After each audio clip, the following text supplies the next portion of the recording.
Muy bien. El tema que hoy vamos a iniciar a ver es una parte muy importante de lo que se denominan los amplificadores operacionales en general. Para tener la idea clara de los amplificadores operacionales, primeramente vamos a partir de analizar los amplificadores diferenciales. En este entendido, un amplificador diferencial tiene la peculiaridad de ser un circuito de muchísimas aplicaciones en el mercado electrónico, si vale el término. Para aquello, este circuito, amplificador operacional, y para entender mejor el funcionamiento de él, hay que partir del circuito amplificador diferencial. Y el circuito amplificador diferencial es ese que ustedes están viendo en la pantalla. Es decir, prácticamente son dos transistores en configuración NPN y dentro de una lógica de emisor común, en el cual la resistencia de emisor que presentan la tienen compartida. Es decir, el transistor denominado 1 será alimentado por una fuente alterna por base, exactamente igual que el transistor 2, alimentado por una fuente alterna o senoidal por base. A la conexión de colector tenemos la salida del transistor 1 y a la salida del transistor 2 tenemos a la salida por colector también. Las resistencias de colector dibujadas en este diagrama solamente son con finalidades de recordar que tenemos que tener algún elemento que permita regular el paso de corriente desde la fuente a la salida y en cierta forma también regular una posible retroalimentación que pueda darse por, en este caso, B01 o B02. Pero obviamente son resistencias que en su momento las vamos a ir analizando y se van a dar cuenta que prácticamente las vamos a despreciar porque no nos interesa con fines de análisis propiamente dichos. Para generalizar un poco este amplificador diferencial, vamos a utilizar una alimentación también negativa por la resistencia de emisor, aunque obviamente podría ser directamente la conexión a tierra, propiamente dicha. Con fines de ejemplo y de explicación, vamos a suponer que hay una relación entre resistencia de colector del transistor 1 con la resistencia del colector 2, que el transistor 1, Q1, tiene mucha semejanza al transistor Q2, prácticamente serían iguales, y que las fuentes las vamos a ir variando. Para evitar problemas en la resistencia de emisor, ya hemos unido a una sola resistencia, que si ustedes se fijan, si dividiéramos este circuito en dos partes, entonces tendríamos que hablar de resistencia emisor transistor 1, resistencia emisor transistor 2. Es decir, esta resistencia emisor es prácticamente dos veces la resistencia de emisor de cada uno de los dos transistores como tal. Así, partiendo de ese principio, tenemos lo siguiente. En ese transistor como tal, tenemos dos características que tenemos que analizar. Primero, el hecho de que si hablamos de voltajes como tal, tendríamos dos tipos de salidas de señal de voltajes. Una señal que se llama modo común diferencial, en el cual prácticamente se refiere a modo común en el entendido de una salida proporcional a las entradas. Es decir, simplemente sería prácticamente la media aritmética de la fuente 1 y de la fuente 2. Recuerden que si estamos hablando de acá, estaríamos hablando de que tendríamos dos voltajes. Un voltaje que sería modo común, que sería la diferencia que existe, la diferencia proporcional que existe, concretamente la media aritmética que existiría de sumar el voltaje 1 con el voltaje 2 y obviamente sacar la proporción, es decir, B1, 1 más B1, 2, la suma entre 2. Y tendríamos otra salida que sería la salida diferencial. ¿Cuál sería la salida diferencial? La salida diferencial sería, como su nombre dice, la diferencia que existe entre esta fuente y esta fuente. Eso se ve claramente en estas dos fórmulas. Esta sería la común, es decir, la proporcional, y esta sería la diferencial. Hay que tener en cuenta que de estas dos señales, de estas dos salidas como tal, esta salida que es proporcional, tenemos que ver la forma de anularla. ¿Por qué? Porque no interesa con fines de los circuitos diferenciales. Lo que a nosotros nos interesa es esta salida, es decir, la diferencial, que muestra la diferencia entre las dos alimentaciones como tal. Y esta señal es la que nos vamos a ocupar de amplificarla. Resumiendo, la común, que es la proporcional, no nos interesa y tenemos que tratar de anularla. La diferencial es la que nos interesa y que vamos a tratar de amplificarla.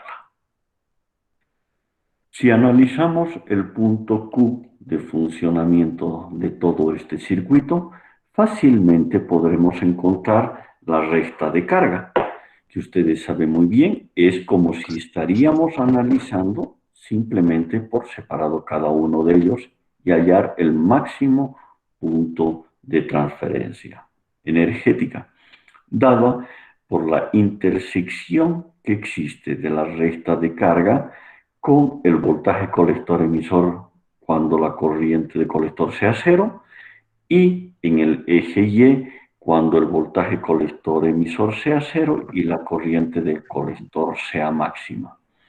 Si ustedes se fijan, las formulitas son muy fáciles porque prácticamente es análisis de malla y de una malla muy simple, de un lazo propiamente dado. ¿Por qué?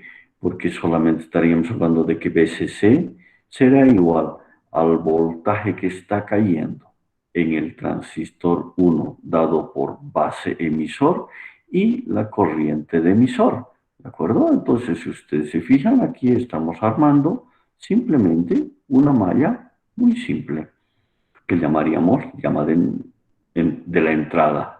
Y de la salida, por supuesto que ya estaríamos considerando este proceso que se da acá. ¿De acuerdo? De tal forma que vamos a poder encontrar la intersección, concretamente el punto Q. Recuerden que lo ideal sería que esté a la mitad este punto Q, de tal forma de que estaríamos garantizando que además de una buena amplificación, no presente ningún tipo de distorsión. El mismo concepto que hemos utilizado cuando estamos haciendo la polarización y cuando estamos encontrando el punto Q de un transistor independiente. Y así, si utilizamos la configuración tipo pi, recordemos un poquitito de aquello, ¿qué vamos a tener en el transistor? Como vamos a trabajar en alternas, entonces los transistores los vamos a poner en su configuración tipo pi. De tal forma que ya vamos a hablar directamente de una corriente que existe en base por la ganancia del transistor para la conexión a nivel colector. Y directamente una corriente en base que va a afectar a una resistencia que bien se la puede simbolizar por el HF, es decir, la ganancia del transistor. Este sería el primer transistor y este sería el segundo transistor según nuestro ejemplo. Y así podemos encontrar también fácilmente estas tres ecuaciones, de tal forma que hacemos una malla por este lugar para determinar esta ecuación, hacemos la otra malla para identificar esto, concretamente el voltaje emisor que estaríamos llamando, y de estas dos ecuaciones, por supuesto, también podremos sacar esta otra tercera ecuación que la tienen aquí con todo el detalle pertinente. Y así, de estas tres ecuaciones podemos conseguir fácilmente determinar que prácticamente la corriente en la base 1 va a ser exactamente igual a la corriente de base 2 con signo invertido. ¿Qué quiere decir eso? Quiere decir que prácticamente lo que estaremos queriendo encontrar, que es el voltaje en el emisor de los dos transistores, está dando lo que se llama tierra virtual. En muchos libros van a encontrar como masa virtual. ¿Qué quiere decir esto? Quiere decir que prácticamente este punto se convierte en un punto cero, en un punto de referencia, en un punto en el cual no existe corriente y por supuesto tampoco diferencia de potencial, es decir, lo que se llama tierra virtual propiamente dicha. Pese a que si ustedes se fijan, este voltaje emisor estaría en nuestro diagrama en este lugar, ¿de acuerdo? Entonces, en este lugar se está produciendo esa masa virtual que se denomina, que nos va a permitir hacer un análisis y una operación mucho más fácil. ¿Dada por qué? Por la demostración que hemos hecho, que la corriente que viene por aquí sería exactamente lo mismo a la corriente que viene por este lugar. Entonces, analizando un poco más ya el punto Q encontrado, podemos ver que el voltaje diferencial, que es el que nos interesa, que es el que necesitamos amplificarlo, prácticamente va a ser el voltaje 2 menos el voltaje 1 y por supuesto aquí también habrá el hecho de que este voltaje es exactamente igual a este voltaje, por lo tanto su diferencia también será cero. Y al demostrar esto, estamos hablando de que los voltajes también son iguales. Por lo tanto, si los voltajes son iguales, la diferencia entre ellos, por supuesto, será nulo. Y eso nos permite tener las siguientes ecuaciones. Tenemos que el voltaje emisor 1, es decir, supongan que aquí hay una resistencia y que aquí hay otra resistencia. Entonces, el voltaje en este lugar será igual al voltaje en este lugar. Y si este voltaje es igual a este voltaje, por supuesto la corriente que hay por este lugar será igual a la corriente que existe en el lugar por esta resistencia menos VCC, que para evitar confusión he colocado como VEE. Y ustedes ya saben a qué se refiere el VEE. Así, la corriente del emisor 1 será igual a la corriente del emisor 2. Y como estas dos son iguales, pues podré llamarle directamente corriente de emisor, que es la ecuación que ustedes están viendo acá. Partiendo igualmente de ese principio, yo puedo determinar que el voltaje emisor 1 será igual al voltaje emisor 2 y este será igual ¿a qué? a la corriente del emisor por 2 veces esta resistencia, ¿de acuerdo? Menos este voltaje. Haciendo un poco de operaciones y reemplazos, vamos a tener que finalmente la corriente de colector como tal va a ser igual al voltaje que existe en este transistor más el voltaje indicado aquí menos el voltaje base emisor, que en este caso, y al ser transistores de silicio, estamos hablando de 0,7 voltios. Entonces, dado este análisis, el voltaje diferencial, podemos calcular fácilmente la corriente de colector y la corriente de base, en el entendido de la que la corriente de base es igual a la corriente del colector sobre la ganancia del transistor más 1 por las operaciones aritméticas dadas en este lugar. Seguimos analizando.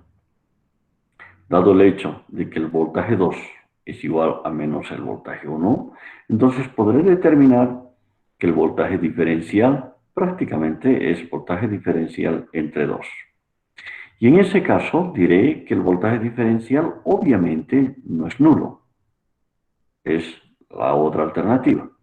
Entonces, si partimos de este criterio, el voltaje 2, es decir, el voltaje en el transistor 2, será igual al voltaje diferencial entre 2 y su homólogo, es decir, el voltaje 1 será igual a menos el voltaje diferencial sobre 2, de tal forma que puedo garantizar que cuando aumento el voltaje 2, va a aumentar la corriente del emisor 1.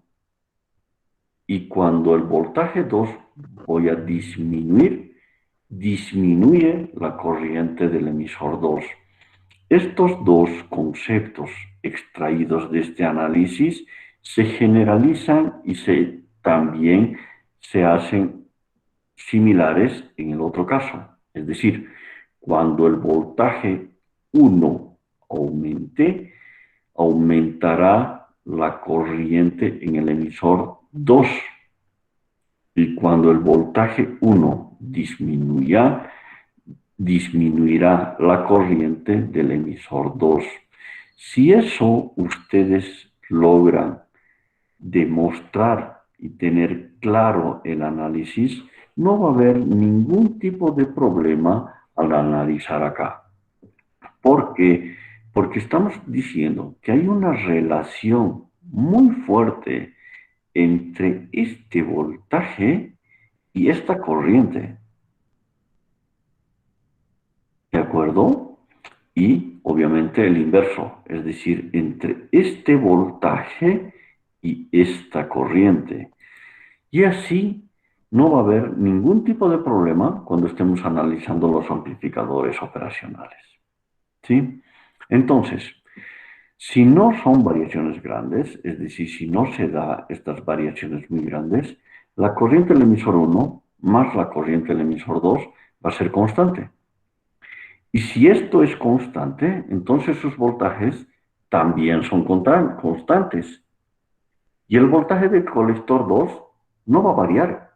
Por lo tanto, sacamos una máxima que significa que el voltaje en el colector emisor del transistor 1 va a ser igual al inverso de la corriente 2 por su resistencia del colector.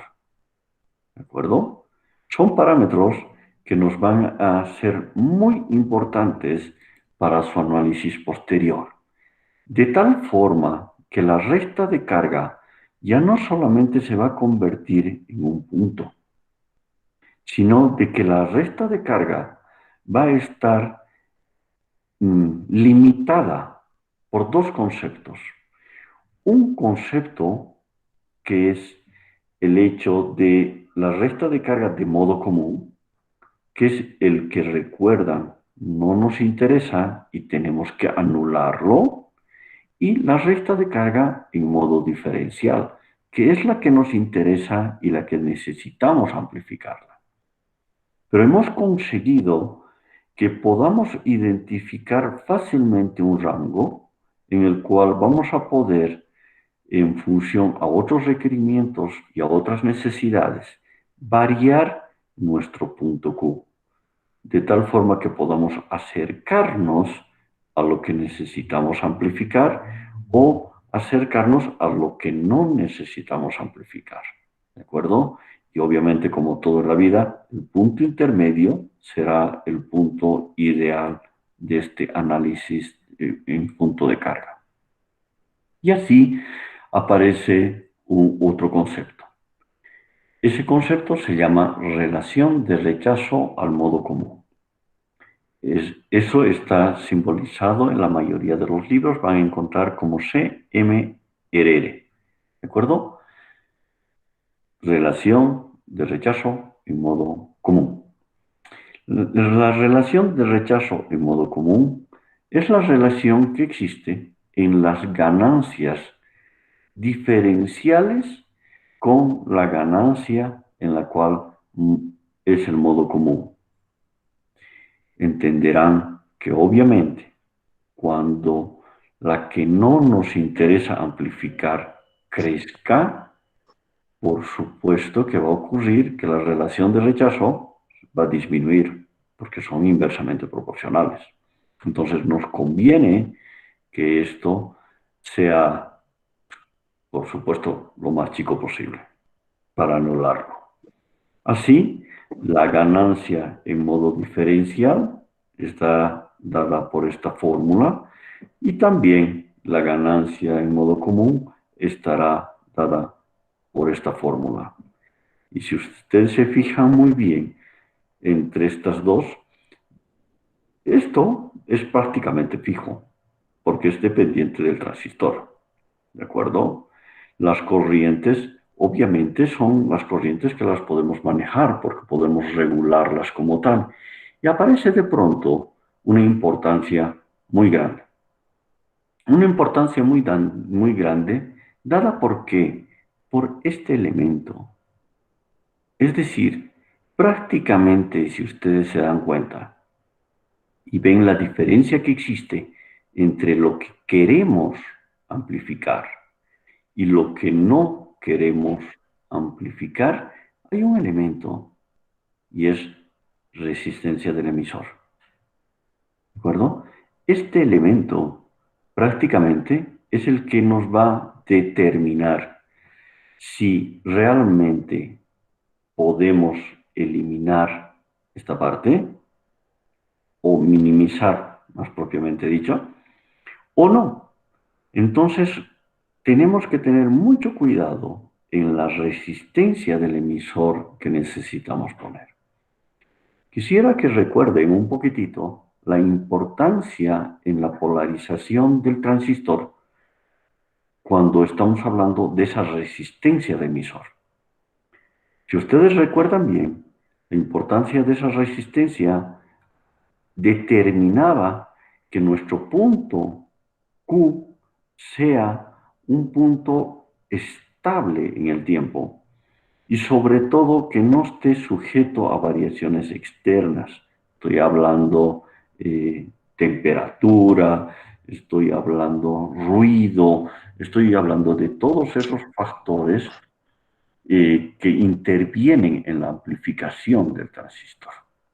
Entonces, este valor, este factor, este componente, que en una parte del estudio de la polarización del transistor nos era muy importante, aquí vuelve a ser también importante. ¿Por qué? Porque nos va a poder determinar qué tanto vamos a poder minimizar esta ganancia que es la que no nos interesa amplificar. Entonces, ¿qué hacemos concretamente con esta resistencia del emisor que prácticamente va a ser la que va a determinar la relación de rechazo en este modo común? Analicemos algunas partes. ¿Qué ocurre? Vamos a tener que esta resistencia del emisor va a ser, si queremos que esta relación sea máxima, vamos a tener que hacer una variación en la resistencia del emisor. ¿Qué tendríamos que hacer? Se tendría que aumentar la resistencia del emisor y la corriente del emisor en el punto Q. ¿De acuerdo? Pero así también, este proceso va a estar limitado. ¿Por qué? Porque va a disipar mucha potencia en la resistencia del emisor. Entonces, ¿qué hacemos propiamente dicho con esta coyuntura que nos presenta la resistencia del emisor? Pues fácil, la eliminamos. ¿Y cómo la eliminamos? La eliminamos a esa resistencia del emisor poniendo otro transistor. ¿De acuerdo? Al poner un transistor en lugar de esa resistencia, vamos a conseguir poder controlar no solamente el flujo de corriente, como sería una resistencia pura, sino vamos a tratar de activar en el momento que deseemos, desactivar en el momento que deseemos y además poder inclusive ver la forma de amplificar o no amplificar ese resultado. Entonces, en lugar de esa resistencia de emisor, nosotros vamos a poner un transistor, ¿de acuerdo? Para evitar problemas de simbología, yo he tratado de poner en este diagrama lo más claro posible. Es decir, para que no confundamos VCC, para que no confundamos menos VBB y para que no confundamos menos VEE. ¿De acuerdo? Así, cuando estemos hablando de VEE, nos vamos a referir al voltaje de emisor de estos dos transistores. Cuando nos refiramos a VBB, nos vamos a referir al voltaje base de este transistor, pero que va a trabajar con estos dos transistores. Y VCC, obviamente, nuestra alimentación de los dos colectores. Recuerden, aquí la demostración por el cual VCC es VCC. ¿Por qué? Porque es el voltaje colector 1, colector 2. VB, porque es el voltaje que va a aplicarse a la base dependiente de este transistor y de este transistor. Y VEE, porque es el voltaje de emisor de este transistor y de este transistor. ¿De acuerdo? Entonces aquí tenemos que tener presente lo que está explicado aquí. Los amplificadores diferenciales utilizados en la práctica suelen tener una fuente de corriente constante en lugar de E, ¿de acuerdo? Que está en la base de uno de los transistores, en el transistor propiamente dicho. Así voy a poder controlar una corriente y voy a poder controlar la resistencia que implica este transistor, es decir, su impedancia y la corriente. Donde la corriente de reposo, sin señal, es decir, cuando no haya corriente en este lugar, también será estática, de tal forma que se dará la expresión que hemos demostrado anteriormente. Entonces, de esta forma, he conseguido que nuestro amplificador diferencial pueda yo anular el modo común, la ganancia en modo común cuando vea conveniente, y voy a poder no inferir, no influenciar por ese control la ganancia que tengo que conseguir en estos componentes en su modo diferencial. Nuevamente, así voy a conseguir que la amplificación en modo común la pueda minimizar sin que este componente que va a producir esa minimización consiga influir en qué?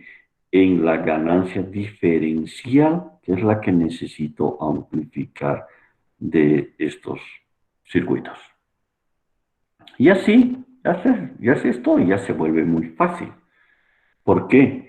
Porque obviamente la corriente en el colector del 1 será igual a la corriente en el colector 2. Y este será igual a la corriente en el colector 3 medios, ¿verdad? Porque ya prácticamente la corriente va a pasar por ese transistor en la mitad. Y así salen todas estas ecuaciones muy facilitas. La recta de carga del transistor 1 y la recta de carga del transistor 2 es una línea horizontal. Para obtener la expresión de la recta de carga se hacen los cálculos respectivos del voltaje en el colector 1, sería el voltaje en el colector emisor 1, el voltaje al colector emisor. Son ecuaciones muy simplecitas que si ustedes se fijan, por favor, prácticamente estamos hablando, inclusive hasta prácticamente de la ley de Ohm. Porque estamos hablando de que diferencias de voltaje simplemente, es decir, son manitas muy simples, Kirchhoff muy simple. Lo que sí tenemos que tener entendido son dos conceptos. Que vamos a tener la variación positiva de la tensión en modo común debe ser restringida para que el voltaje del colector emisor 1 sea mayor a 0,3 voltios. ¿Por qué necesitamos esto? ¿Y por qué necesitamos esto? Les escucho. Eh, Seguramente, ingeniero, seguramente es para evitar lo que es el que los transistores entren en el estado de saturación al mismo tiempo. Exactamente. Exactamente. ¿Quién eres, perdón? Pablo Andrés Mamani. ¿Me haces recuerdo, Pablo? Listo, ingeniero. Entonces, esas características cabalmente, pues como inclusive dice acá, ¿verdad? O sea, lo que tenemos que evitar es que los dos transistores no entren en etapa propiamente ni de corte ni de saturación, ¿de acuerdo? Sino se encaminen y trabajen muy cerquita a ese punto Q, que sería el ideal de la máxima transferencia como tal. Y así podemos ir sacando algunas conclusiones. Las conclusiones están dadas aquí. Para evitar problemas hablamos de BA solamente, ya en el entendido de que B1 es igual a B2. Ya es prácticamente algunas características y obviamente esa va a ser proporcional al voltaje del colector emisor 3. Obviamente no se olviden de que hemos aumentado un transistor, a eso se está refiriendo aquello, y algunas ecuaciones y algunas consideraciones que ustedes al ir leyendo van a ir analizando y sobre todo las estoy enunciando acá porque son las que tienen que tener muy presentes cuando estemos analizando los amplificadores operacionales, que es el tema que viene a continuación. Todo esto que les acabo de mostrar está en esta referencia bibliográfica como tal. No es necesario que la copien porque, como les digo, tanto toda la clase como esta presentación voy a subir a Classroom y va a estar a disposición de ustedes.